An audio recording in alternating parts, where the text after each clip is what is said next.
And when I lay my head down, I see the deities that blew me into existence and the winged ones who taught me to fly. I thought I was lost until I found my feathered face in you, and we knew the same ancient songs. Together, we felt comfort weaving what was left for us to do. Zenju Earthland Manual, Sanctuary. Reading Sanctuary touched my soul. It was surreal to experience Zenju Earthland Manual in person. She radiates so much light, love, and positivity. She held the space as a peacekeeper, a wisdom sharer. She was so grounded that her roots expanded underneath the entire campus of Naropa and connected to each and every one of us in that room. As we found our grounding, Zenju then created a gateway of inquiry, openness, and understanding.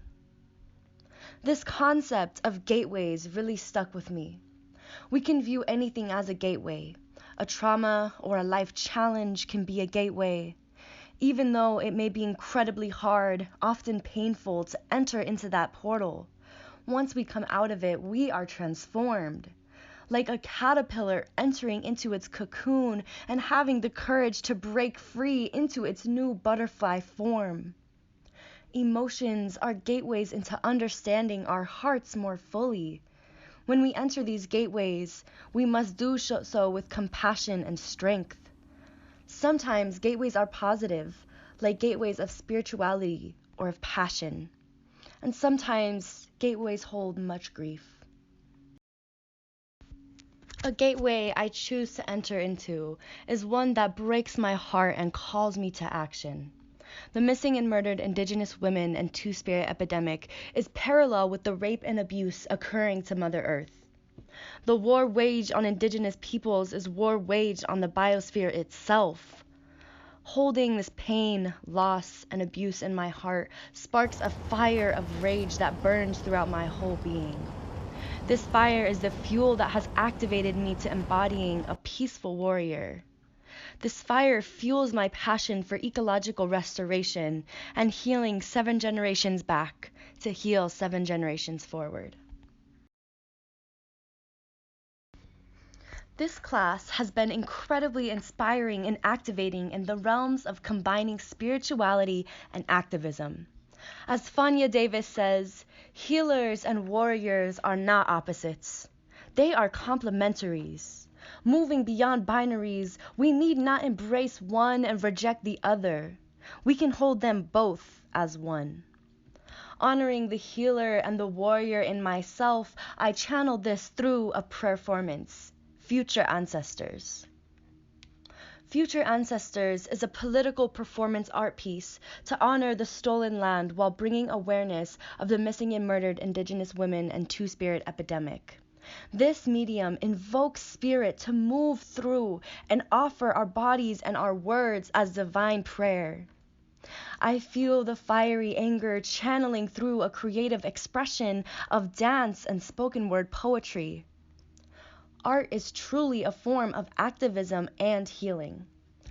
Our goal with Future Acestors is to invoke the hope and inspiration to become activated in social and environmental justice.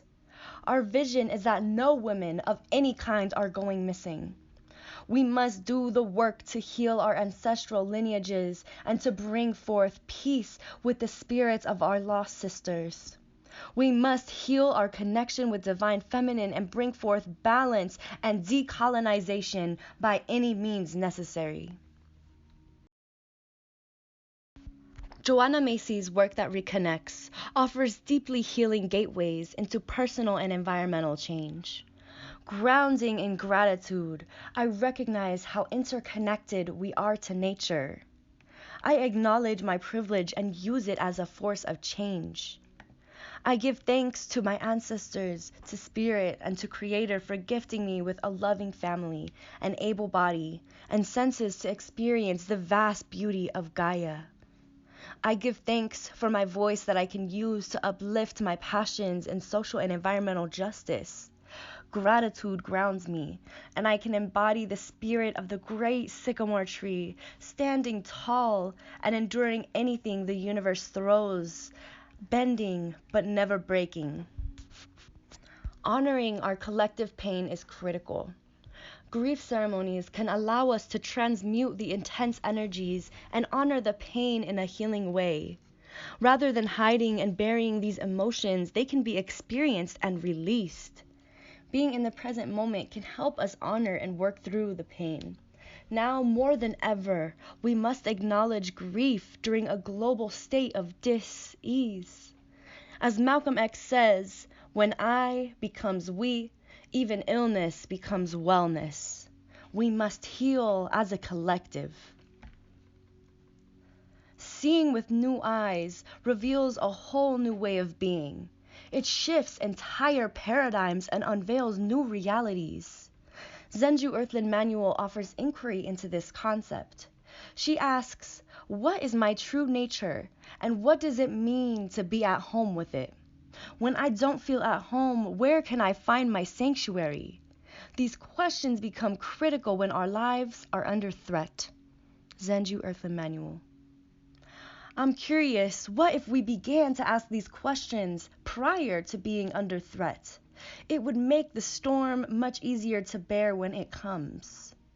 Oftentimes in this society, we do not answer these questions until it gets to a breaking point, until it gets to a threat.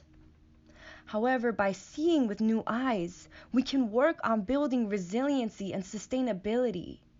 We can cultivate sanctuaries, and we can continue to ask these critical questions to ensure the health and well-being of ourselves and the community. Going forth, we can ask questions like, how much longer will those who have been pushed out be able to survive? Is there too much water under the bridge to reconcile our disconnections from one another as people? Zenju goes on to say, if we are not paying attention to who and what is unacknowledged, we will always have dangerous demagogues who shake us loose from the illusion that all is well. They are a curse and a blessing, as they help us remember what matters. Patience is more than waiting and hoping. Patience is taking the time to love what is difficult to love. Zenju Earthland Manual. On the balancing beam of patience and action is where the magic happens. It is contemplation and action. Going forth, we can tap into this power. We can embrace all parts of ourselves, the healer and the warrior as one. Ometeo. Oh my sisters, oh my brothers, come together, build the future. Oh my sisters, oh my brothers, join the elders by the fire. Oh my sisters, oh my brothers, come together, build the future. Oh my sisters, oh my brothers, join the elders